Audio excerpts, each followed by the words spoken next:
کہ جب نجران کے عیسائیوں نے یہ دعویٰ کیا کہ حضرت عیسیٰ علیہ السلام جو ہیں وہ اللہ کے بیٹے ہیں، انہیں سمجھایا، آپ نے ان سے فرمایا کہ حضرت عیسیٰ علیہ السلام جو ہیں وہ اللہ کے بیٹے نہیں ہیں بلکہ اللہ کے نبی ہیں اور روح اللہ ہیں۔ مناظرہ ہوا، لیکن انہوں نے جب اس بات کو تسلیم نہ کیا تو اللہ نے حضور پاک علیہ السلام حضرت جبریل علیہ السلام کے ذریعے وحی بھیجی کہ اے نبی اس سے فرما دیجئے فَقُلْ تَعَالَوْا نَدْعُوا أَبْنَاءَنَا وَأَبْنَاءَكُمْ وَنِسَاءَنَا وَنِسَاءَكُمْ وَأَنفُسَنَا وَأَنفُسَكُمْ ثُمَّ نَبْتَهِلْ فَنَجْعَلْ لَعْنَتَ اللَّهِ عَلَى الْكَاذِبِينَ کہ اے نبی اس سے فرما دیجئے کہ لائیں ہم اپنے بیٹوں کو اور لاؤ تم اپنے بیٹوں کو۔ حضور پاک علیہ السلام نے بیٹوں کی جگہ حضرت امام حسن اور حضرت امام حسین کو بلایا، پھر فرمایا وَنِسَاءَنَا وَنِسَاءَكُمْ اور بلاؤ تم اپنی عورتوں کو اور بلائیں ہم اپنی عورتوں کو۔ تو حضور پاک علیہ السلام نے عورتوں کی جگہ حضرت فاطمہ الزہرا سلام اللہ علیہا کو بلایا، اور جب باری آئی انفسنا وانفسکم، جب جانوں کی باری آئی کہ بلاؤ تم اپنی جانوں کو اور بلائیں ہم اپنی جانوں کو، تو اس وقت حضور پاک علیہ السلام نے آپ کے مولا اور میرے مولا حیدر کرار کو بلایا۔ کہہ دیجئے محبت سے سبحان اللہ۔ جب حضرت فاطمہ الزہرا سلام اللہ علیہا، مولا علی، حسن، حسین اور حضور پاک علیہ السلام میدان میں آئے، مبالہ کے لیے آئے، عیسائیوں نے پائتن پاک کو دیکھا تو ان کا جو بڑا پادری تھا وہ دیکھ کے کہنے لگا یہ جو پانچ آ رہے ہیں یہ سچے ہیں، اور آج اگر یہ سامنے والے پہاڑ کو بھی کہیں تو وہ بھی ریزہ ریزہ ہو جائے گا۔ اس لیے عیسائیوں ان کے مقابلے میں نہ جانا، ان کے مقابلے میں گئے تو ختم ہو جاؤ گے، اس لیے ان کے مقابلے میں نہ جانا۔ اور عیسائیوں کو بھی سمجھ آ گیا کہ یہ جو گھرانہ ہے یہ سچا گھرانہ ہے۔ جب شاعر نے یہ منظر دیکھا تو شاعر کیا کہتا ہے، اللہ اللہ نبی کا گھرانہ، یہ گھرانہ بڑا الورا ہے، اس میں حسنین اور فاطمہ ہے، اس میں حسنین اور فاطمہ ہے، اس میں دیکھو مولا علی ہے۔ محبت سے کہہ دیے سبحان اللہ۔ بات یہاں سمجھانے کی یہ ہے کہ جب بات حضرت کی حرمت پہ آئی، آپ کی عزت پہ بات آئی، تو حضور پاک علیہ السلام اپنا سارا گھرانہ لے کر میدان مبالہ میں تشریف لے آئے، اور جب بات حضور پاک علیہ السلام کے دین کی آئی، حضور پاک علیہ السلام کی حرمت میں آئی، تو آپ کے نواسے امام حسین علیہ السلام اپنا پورا گھرانہ لے کر میدان کربلا۔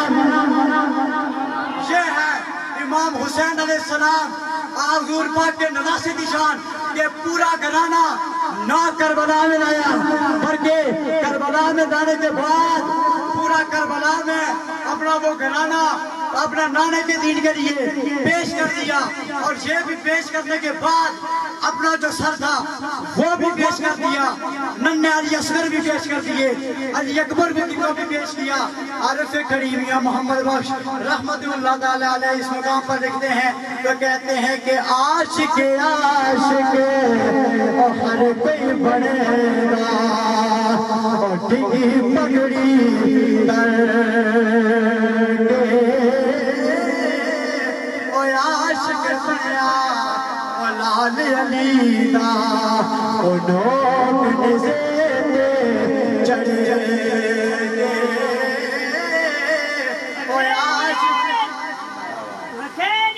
زندہ باد، زندہ باد، زندہ باد، زندہ باد، مردہ باد، ڈینگی پگڑی چڑھے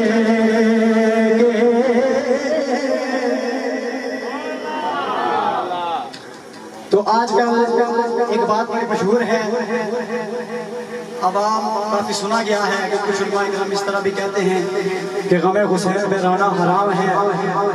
یاد رکھو، میں بات کو مختصر کر رہا ہوں، یاد رکھو کہ غم حسین میں رونا حرام نہیں، بلکہ غم حسین میں رونا میرے حضور پاک علیہ الصلوۃ والسلام کی سنت ہے۔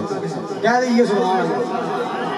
ایک روایت میں آپ کے سامنے پیش کروں گا، خطیب بغدادی اس روایت کو نقل کرتے ہیں۔ آپ لکھتے ہیں کہ ایک دفعہ حضور پاک علیہ الصلوۃ والسلام اپنے نواسے ننھے نواسے حضرت حسین علیہ السلام کو ایک زانوں پر بٹھایا ہوا ہے، دوسرے زانوں پر اپنے بیٹے شہزادے ابراہیم کو بٹھایا ہوا ہے۔ اتنی دیر میں حضرت جبریل علیہ السلام تشریف لاتے ہیں۔ آپ کہتے ہیں اے حضور پاک علیہ الصلوۃ والسلام، اللہ نے آپ کو سلام بھیجا ہے اور اللہ نے یہ فرمایا ہے ایک شہزادہ ہمیں دے دو، ایک شہزادہ اپنے پاس رکھو، ایک شہزادے کو دوسرے شہزادے کے لیے فدیہ کر دو۔ حضور پاک علیہ الصلوۃ والسلام نے جب یہ سنا، حضور پاک علیہ الصلوۃ والسلام نے رونا شروع کر دیا۔ کبھی حضرت ابراہیم کو دیکھتے ہیں، کبھی حضرت امام حسین علیہ السلام کی طرف آپ کی نظر جاتی ہے۔ دیکھنے کے بعد حضور پاک علیہ الصلوۃ والسلام کہتے ہیں اگر حضرت ابراہیم کو پیش کرتا ہوں تو اکیلا میں رہوں گا، لیکن حضرت حسین کو اگر میں نے پیش کر دیا، ایک تو میں نے تو رونا ہی ہے، ساتھ میری فاطمہ بھی روئے گی۔ یہ کہنا تھا۔